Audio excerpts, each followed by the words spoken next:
আমি Sneha, news pole বাংলায়।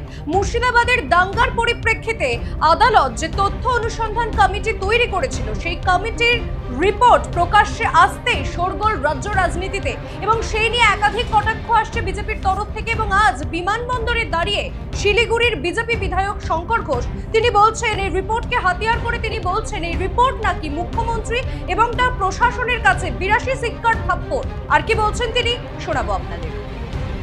দেখুন, আমাদের রাজ্যের পুলিশ মন্ত্রী তথা মুখ্যমন্ত্রী নিজেকে ভারে পরিণত করেছে এবং এই রিপোর্ট সেই ভারের গালে একটা 82 শিক্ষার থাপ্পড়।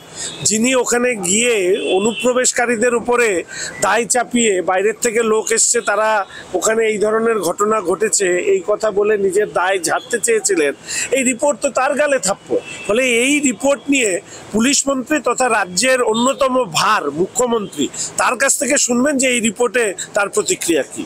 মুর্শিদাবাদে নতুন করে হিন্দুদের উপর হিংসা শুরু হয়েছে, মুর্শিদাবাদের পরিস্থিতি নিয়ে কি বলবেন? দুর্ভাগ্যজনক, এই রাজ্যে যতদিন তৃণমূল কংগ্রেস সরকার রয়েছে এই ধরনের ঘটনা বারবার করে ঘটবে।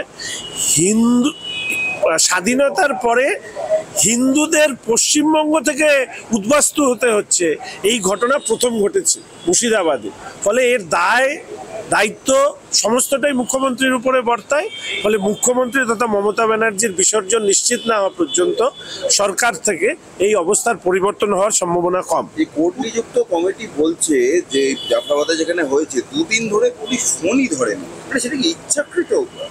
দেখুন, পুলিশ সামগ্রিকভাবে পুলিশের আমি যেটুকু বুঝি যে পুলিশ মন্ত্রী, রাজ্যের মুখ্যমন্ত্রী, তার নির্দিষ্ট ব্র্যাকেটে থাকা বিভিন্ন আইপিএস অফিসার, তাদের নির্দেশের উপরে পুলিশ চলে। এটা দুর্ভাগ্যের যে নিচুতলারও এক শ্রেণীর পুলিশ কর্মী কোনো লিখিত নির্দেশ ছাড়াই, শাসকের নির্দেশ যখন পুলিশ অফিসার্সদের কাছ থেকে আসে মৌখিকভাবে, সেই নির্দেশ পালন করে। পুলিশ ওখানে নিষ্ক্রিয় ছিল না, পুলিশ ওখানে সক্রিয় ছিল এইভাবে যাতে ওখানে যারা দাঙ্গা করছেন, ওখানে যারা অত্যাচার করছেন হিন্দুদের প্রতি, তারা যাতে কাজটি সুন্দরভাবে সমাপন করতে পারে তার ব্যবস্থাটাকেই নিশ্চিত করতে চেয়েছিলেন পুলিশ। ফলে সেই অর্থে পুলিশ তো সক্রিয় ছিল, নিষ্ক্রিয় ছিল না। শুনলেন এই রিপোর্টকে হাতিয়ার করে শঙ্কর ঘোষ কিভাবে তৃণমূল সরকারকে এক প্রকার তুলোধনা করলেন, এবং শঙ্কর ঘোষের এই বক্তব্যের পরিপ্রেক্ষিতে তৃণমূল থেকে কোনো প্রতিক্রিয়া আসে কিনা সেই দিকেই নজর থাকবে সকলের, নজর থাকবে আমাদেরও। সমস্ত বড় খবর ও আপডেট পেতে অবশ্যই চোখ রাখুন নিউজ পোল বাংলায়। নিউজ পোল বাংলা, খবর বিশ্বজুড়ে।